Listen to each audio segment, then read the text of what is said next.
Hello friends, Shashi Agarwal channel के अंदर मैं doctor Shashi Agarwal welcome you all. आज का जो हमारा सब्जेक्ट है वो है business organisation management principles part one BOMP one, जिसके अंदर we are going to cover very important topic that is the nature and scope of the business. क्योंकि एग्जाम के अंदर ये हर बार आ ही जाता है, तो this is a very important topic. अगर आपको मेरा ये एफर्ट सही लगता है तो डू लाइक माय वीडियो, इसको शेयर कीजिए, कमेंट कीजिए, लाइक कीजिए और मेरे चैनल शशि अग्रवाल को सब्सक्राइब कीजिए अगर आपने सब्सक्राइब नहीं किया हुआ। उसी तरह ये जो मेरी ऐप है एडूसम ऐप है, जिसको आप गूगल प्ले स्टोर से बड़ी आसानी के साथ डाउनलोड कर सकते हो। ये जो ऐप है commerce economics and management students को काफी सारा फ्री स्टडी मटेरियल और फ्री मॉक टेस्ट प्रोवाइड करती है। उसी तरह कस्टमाइज्ड और स्ट्रक्चर कोर्सेज भी अवेलेबल हैं। तो देखो, जो बिजनेस है, एवरी ह्यूमन बीइंग जो है कुछ ना कुछ करता है ताकि वो अपनी रोजी रोटी कमा सके। Every human being is required to undertake some work for earning his or her living. देखो, कई एक्टिविटीज ऐसी हम करते हैं जहाँ पे हमारा उद्देश्य जो होता है पैसा कमाना नहीं होता है। जैसे रिलीजियस या सोशल, कल्चरल, साइकोलॉजिकल और सेंटिमेंटल रीजन की वजह से हम इन एक्टिविटीज को करते हैं। पर जो एक्टिविटी पैसा कमाने के लिए की जाती है उनको हम इकोनॉमिक एक्टिविटीज कहते हैं। इकोनॉमिक एक्टिविटीज के अंदर देखो, कोई बिजनेस करता है, कोई प्रोफेशन अडॉप्ट करता है या कोई किसी के पास जॉब करता है ताकि वो अपनी रोजी रोटी कमा सके। तो बिजनेस एक्टिविटीज को हम क्लासिफाई कर सकते हैं इंडस्ट्री एंड कॉमर्स। अगर हम बिजनेस का अर्थ देखें तो लिटरल मीनिंग जो है स्टेट ऑफ बीइंग बिजी, के बिजी रहने की स्टेट को जब हम बिजी रहते हैं तो उसको हम बिजी बिजनेस कहते हैं।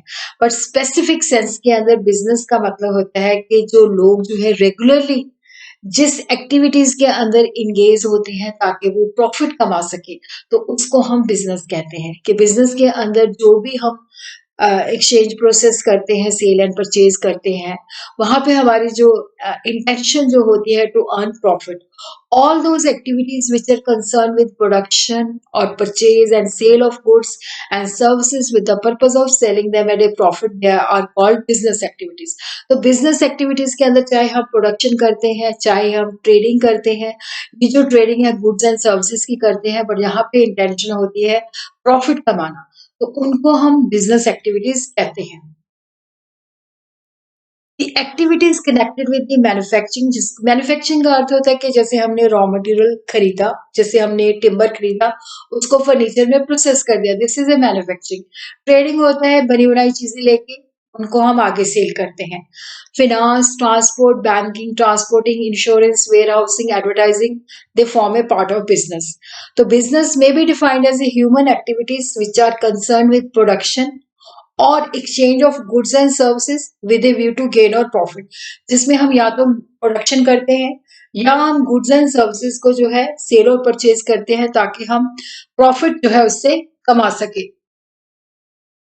बिजनेस को हम इस तरीके से डिफाइन कर सकते हैं। LH इलानी ने डिफाइन किया है, बिजनेस में be defined as human activities directed toward providing or requiring wealth through buying and selling goods.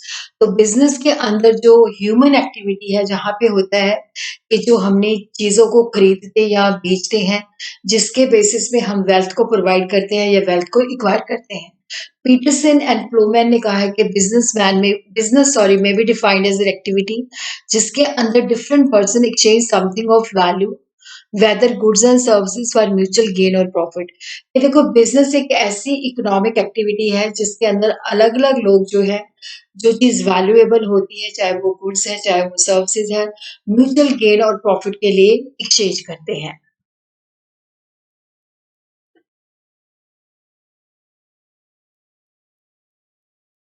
अब प्रेजेंट सिनेरियो के अंदर जो बिजनेस की डेफिनेशन है वो चेंज हो गई है। देखो, जो बिजनेस मॉडर्न टाइम के अंदर अगर हम बात करें तो बिजनेस जो है no longer deals with goods and services, it can not be defined in terms of profit only. Society के अंदर जो बिजनेस है that is a part of the society, और सोसाइटी बहुत कुछ बिजनेस से एक्सपेक्ट करती है। तो ये भी चीजें जो अभी मैं आपको बताने जा रही हूँ, they have also become a important part of the business. कि यहाँ पे हम जो कंज्यूमर की एक्सपेक्टेशंस है, कंज्यूमर की जो प्रेफरेंस है, उसके हिसाब से गुड्स एंड सर्विसेज को प्रोवाइड करते हैं। और उसी तरह जो प्रोडक्शन प्रोसेस है उसके अंदर हम टेक्नोलॉजी को कॉन्स्टेंटली अपग्रेड करते रहते हैं ताकि क्वालिटी इम्प्रूव हो। उसी तरह इनोवेटिव प्रोडक्ट्स हम बनाते हैं और अपनी सोसाइटी के प्रति सोशल रिस्पॉन्सिबिलिटी को भी परफॉर्म करते हैं। जैसे purchasing of raw material, so the industrial inputs, देखो जो जैसे मैन्युफैक्चरिंग एक्टिविटीज है जिसके अंदर हम रॉ मटेरियल लेते हैं, चीजें मैन्युफैक्चर करते हैं या कुछ चीजें हम खरीदते हैं जिनको असेंबल करके सेल करते हैं, तो ये इंडस्ट्री के अंदर आ जाता है। क्योंकि जो हमारा बेसिकली जो बिजनेस है उसके अंदर इंडस्ट्रियल एक्टिविटीज आ जाती हैं और कॉमर्स आ जाती है। कॉमर्स के अंदर ट्रेड और एड्स टू ट्रेड आ जाता है। तो इंडस्ट्री के अंदर हम चीजों को मैन्युफैक्चर भी कर सकते हैं, उनकी प्रोसेसिंग भी कर सकते हैं, उनकी असेंबलिंग भी कर सकते हैं। ट्रेडिंग के अंदर क्या होता है कि चीजें लेते हैं, चाहे वो होलसेल में बाय करते हैं, चाहे वो हम रिटेल के अंदर बाय करते हैं। एड्स टू ट्रेड के अंदर वो सारी चीजें आ जाती हैं जो हमें ट्रेड करने में हेल्प करती हैं, चाहे वो ट्रांसपोर्ट है, चाहे वो बैंकिंग है, चाहे वो वेयर हाउसिंग है, चाहे वो इंश्योरेंस है, चाहे वो एडवर्टाइजिंग एजेंसीज है।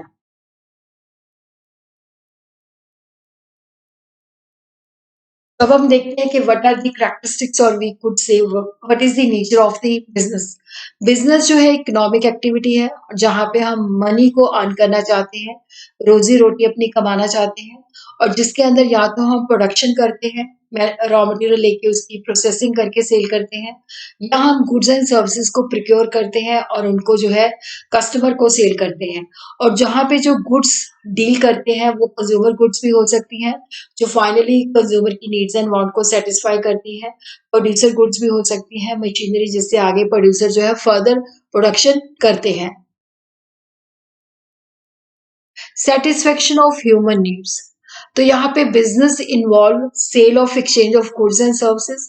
तो यहाँ पे जो चीजें बेची जाती हैं या एक्सचेंज की जाती है वो प्राइस के बदले में की जाती है। तो यहाँ पे परचेज ऑफ गुड्स और services for personal consumption is not business. तो यहाँ पे देखो जो चीजें हम आगे फर्दर जो है सेल करने के लिए खरीदते हैं तो वो बिजनेस कहलाता है। बट अगर हमने खुद की कंजम्पशन के लिया है तो वो बिजनेस नहीं होता। बिजनेस जो होता है रेगुलर बेसिस पे होता है, इक्का दुक्का ट्रांजेक्शन जो है, जैसे मैंने चीजें खरीदी और उनको मैंने बेच दिया, तो वो जो है बिजनेस नहीं कहलाएगा। तो गुड्स एंड सर्विसेज के अंदर जो डीलिंग है वो रेगुलर बेसिस पे होनी चाहिए, तभी बिजनेस कहलाता है। बट अगर हमने इक्का दुक्का ट्रांजेक्शन की है तो वो बिजनेस नहीं कहलाता। बिजनेस एक्टिविटी के अंदर जो मेन पर्पस होता है वो प्रॉफिट कमाना होता है। देखो प्रॉफिट के बिना हम बिल्कुल भी सरवाइव नहीं कर सकते।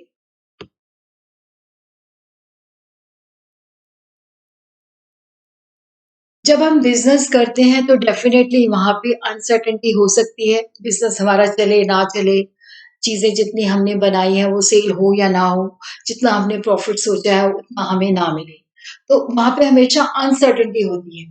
और रिस्क भी जो होता है छुपा हुआ होता है, क्योंकि बिजनेस हमारा कई चीजों के ऊपर डिपेंड हो सकता है। जैसे डिमांड के अंदर शिफ्ट हो सकती है, स्ट्राइक हो सकती है, हो सकता है कि जो प्रोडक्ट हम बना रहे हैं उसकी डिमांड एग्जिस्ट ही नहीं करती।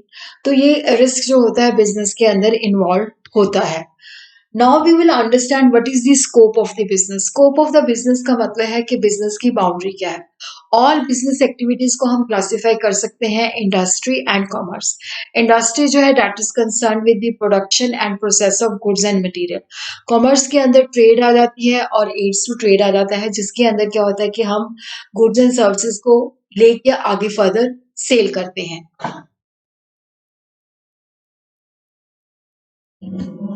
तो यहाँ पे हम देखते हैं कि बिजनेस को हम क्लासिफाई कर सकते हैं इंडस्ट्री एंड कॉमर्स। इंडस्ट्री को प्राइमरी, सेकेंडरी एंड टर्शरी के अंदर डिवाइड कर सकते हैं। कॉमर्स के अंदर आ जाता है ट्रेड और एड्स टू ट्रेड। उसी तरह जो इंडस्ट्री है primary, secondary and tertiary, primary के अंदर आ जाती है extractive, genetic and analytic, sorry, extractive and genetic. Secondary के अंदर आ जाती है मैन्युफैक्चरिंग एंड कंस्ट्रक्शन। मैन्युफैक्चरिंग के अंदर आ जाती है analytical, processing, synthetic and assembling. उसी तरह उसके बाद जो है कंस्ट्रक्शन है, जिसको हम वन बाय वन करके जो है स्टडी करते हैं। देखो इंडस्ट्री के अंदर वो एक्टिविटीज आ जाती हैं जहाँ पे हम रॉ मटेरियल खरीदते हैं और उनको यूजफुल प्रोडक्ट्स के अंदर जो है कन्वर्ट करते हैं। तो यहाँ पे उसकी फॉर्म जो है चेंज हो जाती है। जैसे हमने टिम्बर खरीदा, उसको फर्नीचर के अंदर कन्वर्ट कर दिया तो उसका रूप चेंज हो गया। गुड्स जो प्रोड्यूस की जाती हैं वो कंज्यूमर गुड्स भी हो सकती हैं और प्रोड्यूसर गुड्स भी हो सकती हैं। कंज्यूमर गुड्स वो गुड्स होती हैं जो कंज्यूमर यूज़ करते हैं, जिनको फाइनली वो मतलब यूज़ करते हैं, आगे सेल नहीं करना होता है। वो अपनी ज़रूरतों को पूरा करने के लिए उन चीज़ों को यूज़ करते हैं। प्रोड्यूसर गुड्स वो गुड्स होती हैं जिनसे हम फर्दर प्रोडक्शन करते हैं, जैसे प्लांट एंड मशीनरी है, इक्विपमेंट है, जिससे हम फर्दर जो है प्रोडक्शन करते हैं, जो प्रोडक्शन प्रोसेस के अंदर यूज़ होती हैं। और उसी तरह ही देखो जो बिसाइड्स प्रोडक्शन और प्रोसेसिंग के अलावा जो इंडस्ट्री है उसके अंदर रेयरिंग, जैसे हम एनिमल्स को या लिविंग स्पेशीज को पालते हैं या रिप्रोड्यूस करते हैं, तो वो चीजें भी आ जाती हैं। इंडस्ट्री का मतलब ये भी होता है कि जो ग्रुप ऑफ फॉर्म्स है सिमिलर टू रिलेटेड गुड्स, जैसे टेक्सटाइल इंडस्ट्री जो टेक्सटाइल के साथ डील करती है, आयरन एंड स्टील इंडस्ट्री जो आयरन एंड स्टील के साथ डील करती है, उसी तरह जैसे service industry, banking industry, transportation industry, insurance जो कि सर्विसेज प्रोवाइड करती है। इंडस्ट्री को हम क्लासिफाई कर सकते हैं primary, secondary and tertiary. Primary जो है जिसके अंदर बेसिकली जो है वो आ जाती है primary industry extractive, producing, processing of natural resources और रिप्रोडक्शन ऑफ लिविंग स्पीशीज के साथ आ जाती है, जिसको हम वन बाय वन करके स्टडी कर सकते हैं। प्राइमरी इंडस्ट्री जो है दो तरह की होती है, जेनेटिक एंड एक्सट्रैक्टिव। देखो जो जेनेटिक इंडस्ट्री होती है जिसके अंदर क्या होता है कि जैसे एनिमल्स हैं, प्लांट्स हैं, तो उनको हम रिप्रोड्यूस करते हैं या मल्टीप्लाई करते हैं जिससे हम प्रॉफिट कमा सकें। जैसे बेसिकली क्या होता है कि नर्सरीज खोली जाती हैं जहाँ पे प्लांट जो है ग्रो किए जाते हैं, उनको सेल किया जाता है, या कैटल जो है पाली जाती हैं, या फिशिंग है, या पोल्ट्री फार्म्स है, तो ये जेनेटिक इंडस्ट्रीज के अंदर आ जाती हैं। प्लांट्स आर ग्रोन, बर्ड्स और एनिमल्स को पाला जाता है और उनको प्रॉफिट के बेसिस पे सेल किया जाता है। तो यहाँ पे जो क्लाइमेट और इन्वायरमेंट होते हैं इन इंडस्ट्रीज के अंदर बहुत इंपॉर्टेंट रोल प्ले करता है, और जो ह्यूमन स्किल्स है वो भी बहुत ज्यादा, जैसे प्लांट्स है तो वहां पे क्रिएटिविटी ज्यादा चाहिए होती है। एक्सट्रैक्टिव के अंदर क्या होता है कि जैसे हम जमीन से, क्लाइमेट से, एयर या वाटर से या अर्थ के नीचे से हम चीजों को निकालते हैं। यहाँ पे जैसे वर्कर जो है जो ऑलरेडी एग्जिस्ट करती हैं, जैसे माइनिंग है, फिशिंग है, हंटिंग है, तो वो माइनिंग से जैसे हम कोयला माइन है तो कोयला निकालते हैं। सेकंड कैटेगरी के अंदर जो गुड्स है वहां पे ह्यूमन स्किल यूज करके उनको बनाते हैं, जैसे एग्रीकल्चर एंड फॉरेस्ट्री है। तो एक्सट्रैक्टिव इंडस्ट्री जो होती है वो जनरली जो जमीन से पैदा होता है उन चीजों को सप्लाई करती है। और यहाँ पे जो इन इंडस्ट्री के जो प्रोडक्ट्स होते हैं इनको मैन्युफैक्चरिंग इंडस्ट्री जो होती है यूज करती है और यूजफुल प्रोडक्ट्स के अंदर कन्वर्ट करती है। Secondary industry are related to the process of material which have already been produced at the primary stage. जैसे mining of iron or is the primary industry, पर जब हम उससे स्टील बनाते हैं तो वो सेकेंडरी इंडस्ट्री है। तो सेकेंडरी इंडस्ट्री जो है दो तरह की हो सकती है, manufacturing and construction industry. Manufacturing जो होती है जो चीजों को मैन्युफैक्चर करती है, सेमी फिनिश या फिनिश गुड्स, तो यहाँ पे फॉर्म यूटिलिटी ये क्रिएट करती है कि जो भी ह्यूमन की रिक्वायरमेंट है उसके हिसाब से उसको कन्वर्ट किया जाता है। Most of the goods which are used by the consumer are produced by the manufacturing industry, और ये मशीन्स, टूल्स और अदर इक्विपमेंट भी जो है दूसरी इंडस्ट्रीज को भी सप्लाई करती है। और जो एक्सट्रैक्टिव इंडस्ट्री के जो प्रोडक्ट्स होते हैं वो मैन्युफैक्चरिंग इंडस्ट्री जो है रॉ मटेरियल के रूप में यूज करती है। Manufacturing industry, analytical industry, processing industry, synthetic और असेंबली इंडस्ट्री हो सकती है। एनालिटिकल इंडस्ट्री प्रोडक्ट जो है यहाँ पे उसको मतलब प्रोसेस प्रोडक्ट जो है एनालाइज किया जाता है और उससे काफी सारे फाइनल प्रोडक्ट्स निकलते हैं। जैसे क्रूड ऑयल की प्रोसेसिंग होती है तो कैरोसिन, फिर हम प्रोसेस करते हैं तो पेट्रोल, फिर करते हैं तो गैस, डीजल, इस तरह से। तो एक ही रॉ मटेरियल से काफी सारे प्रोडक्ट जो है निकलते हैं। प्रोसेसिंग इंडस्ट्री के अंदर क्या होता है कि जैसे प्रोडक्ट जो है काफी सारी स्टेजेस से गुजरता है, उसके बाद फाइनल प्रोडक्ट बनता है। तो फिनिश प्रोडक्ट एक प्रोसेस का दूसरे का रॉ मटेरियल बन जाता है। जैसे कॉटन टेक्सटाइल का जो प्रोसेस है, ginning, weaving and dyeing process to become the finally cloth. Sugar industry और पेपर इंडस्ट्री जो है प्रोसेसिंग इंडस्ट्री की क्या है, एग्जांपल्स है। सिंथेटिक इंडस्ट्री के अंदर बहुत सारे रॉ मटेरियल्स को इकट्ठा किया जाता है ताकि एक फाइनल प्रोडक्ट बनाया जा सके। जैसे सीमेंट, रॉक्स, जिप्सम ऑयल जो है यूज किया जाता है। Soap making, paints are the examples of the synthetic industry. उसी तरह असेंबली इंडस्ट्री के अंदर क्या होता है कि डिफरेंट कंपोनेंट्स को इकट्ठा करके एक फाइनल प्रोडक्ट बनाया जाता है, जैसे टेलीविजन है, कार है, साइकिल है, कंप्यूटर है। कंस्ट्रक्शन इंडस्ट्री जो होती है, जो इंफ्रास्ट्रक्चर क्रिएट करती है, जैसे या तो ये प्रोडक्ट्स की कंस्ट्रक्शन करती है या उनको एस्टैब्लिश करती है। These industries are engaged in the construction of buildings, roads, dams, bridges and canals. तो इससे इंफ्रास्ट्रक्चर क्रिएट होता है और ये जो इंडस्ट्री है दूसरे प्रोडक्ट इंडस्ट्रीज के प्रोडक्ट्स को यूज करती है जैसे cement, iron, bricks and woods etcetera. और इंजीनियरिंग और आर्किटेक्चर जो है वो बहुत ही इंपॉर्टेंट रोल जो है इसके अंदर प्ले करते हैं। टर्शियरी इंडस्ट्री या सर्विस इंडस्ट्री जो होती है जो कि गुड्स एंड सर्विसेज की जो है स्मूथ फ्लो बना रहे, कोई प्रॉब्लम फेस ना हो, तो जो प्राइमरी और सेकेंडरी इंडस्ट्री की जो एक्टिविटीज है उनको सप्लीमेंट करती है।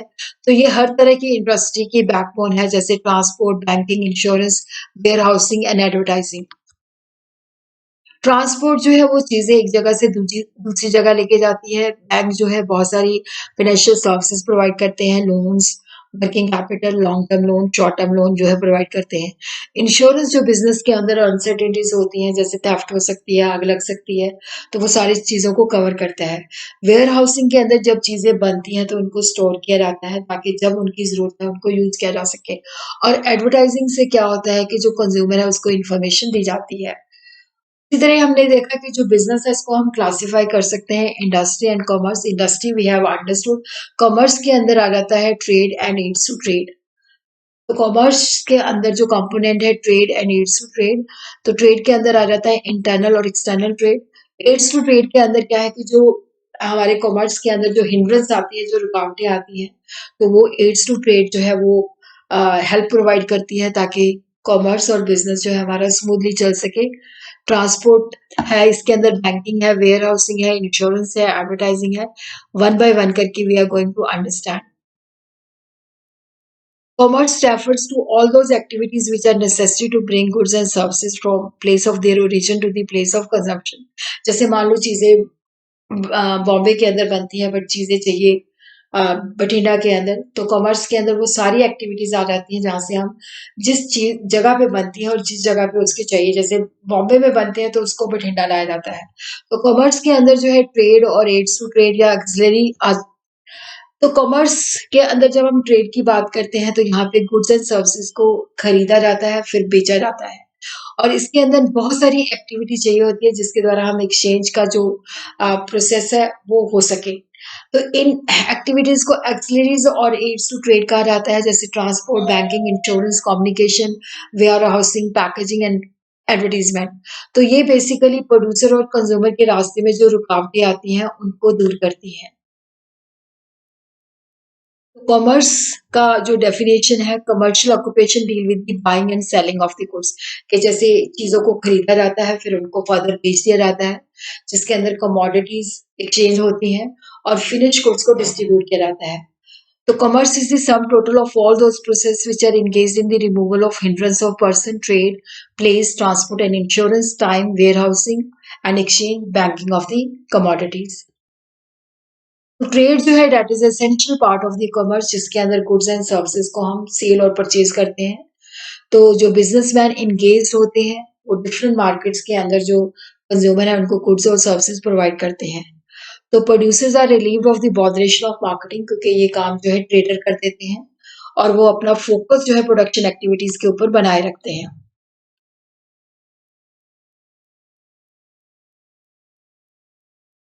तो कॉमर्स ट्रेड के अंदर internal trade and external trade आ जाता है। तो यहाँ पे हम देखते हैं कि इंटरनल ट्रेड जो है purchase and sale of goods and services जो विद इन दी हमारी डोमेस्टिक कैटेगरी के अंदर सेल और परचेज होती है तो उसको इंटरनल ट्रेड कह सकते हैं, जो विद इन दी ज्योग्राफिकल बाउंड्री होती है। और यहाँ पे जो गुड्स एंड सर्विसेज सेल और परचेज की जाती है तो वो हमारे देश की करेंसी में ही की जाती है। तो इंटरनल ट्रेड है, होलसेल ट्रेड भी हो सकता है, रिटेल ट्रेड भी हो सकता है। होलसेल में क्या होता है कि बल्क में जो है परचेज किया जाता है और रिटेलर को थोड़ी मात्रा में सेल किया जाता है। होलसेलर जो होता है that is a link between the producer and the retailer. तो ये एक वन लाइन ऑफ प्रोडक्ट के अंदर होता है, उसी चीज का बहुत ज्यादा स्टॉक रखता है। रिटेल जो होता है वैरायटी रखता है, तो वो थोड़ी-थोड़ी मात्रा के अंदर अलग-अलग होलसेलर से चीज़ें परचेज़ करता है और कंज़्यूमर को सेल करता है। उसके बाद है एक्सटर्नल ट्रेड जो 2 देशों के बीच में होता है या बहुत सारे देश trade between 2 or more nation is called foreign trade or international trade. तो जिसके अंदर गुड्स एंड सर्विसेज़ जो होती हैं हमारी बाउंड्री क्रॉस कर जाती हैं, जो सिटीज़न ऑफ 2 नेशन जिसके अंदर इम्पोर्ट भी होता है, एक्सपोर्ट भी होता है और इंटरपोर्ट ट्रेड भी होता है। इम्पोर्ट ट्रेड होता है कि जब हम दूसरे देश से चीज़ें मँगवाते हैं, खरीदते हैं। टेक्नोलॉजी भी इम्पोर्ट कर सकते हैं, कैपिटल भी इम्पोर्ट कर सकते हैं और कंज़्यूमर गुड्स भी हम परचेज़ कर सकते हैं बाहर से। एक्सपोर्ट होता है जहाँ पे हम गुड्स एंड सर्विसेज़ को फॉरेन कंट्री के अंदर भेजते हैं। जैसे इंडिया जो है एक्सपोर्ट इनकरेज करती है क्योंकि इससे वो फॉरेन एक्सचेंज अर्न करती है। एंटरपोर्ट ट्रेड होता है कि something sometimes goods are purchased or imported from one country with the objective of selling or exporting them to some other country जिसको हम एंटरपोर्ट कहते हैं। जैसे हमने एक देश से परचेज किया, फिर उसके बाद प्रोसेसिंग की, फिर उसके बाद हमने दूसरे देश को सेल कर दिया। ऑक्सिलरी एड्स टू ट्रेड होता है जो हमारे बिजनेस के अंदर ट्रेड के अंदर हमें हेल्प करता है। जो भी ऑब्स्टिकल्स होते हैं, जो भी हिंड्रेंसेस होती हैं उनको दूर करता है, इंफ्रास्ट्रक्चर प्रोवाइड करता है। जो भी रुकावटें आती हैं उनको ये दूर करता है जैसे business infrastructure, transport, banking, warehousing, insurance, communication, financing and other light services जो होते हैं जिनको हम aids to trade aids to trade का मतलब होता है कि व्यापार के अंदर वो हेल्प करती हैं। जैसे ट्रांसपोर्ट है, अब देखो चीज़ें हमने बठिंडा में मैन्युफैक्चर की बट चाहिए वो चंडीगढ़ में, तो यहाँ से चीज़ें मूव करेंगी, तो ट्रांसपोर्ट के द्वारा एक जगह से दूसरी जगह। तो ये जो गुड्स होती हैं उनको लेके जाया जाता है जहाँ पे इनकी रिक्वायरमेंट होती है। तो यहाँ पे हम प्लेस यूटिलिटी क्रिएट करते हैं। बैंकिंग और फाइनेंस जो है हमें फाइनेंस की सर्विसेज प्रोवाइड करते हैं क्योंकि जब हम चीज़ें मैन्युफैक्चर करते हैं और जब सेल करते हैं तो उसके अंदर काफ़ी गैप होता है।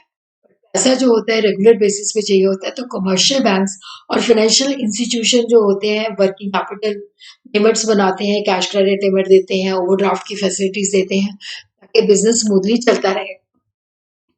इसी तरह वेयर हाउसिंग के अंदर क्या होता है कि जब हम चीजें बनाते हैं तो डिमांड को देखते हैं बट चीजें कि जब हम बनाते हैं तो उस वक्त नहीं चाहिए होती है।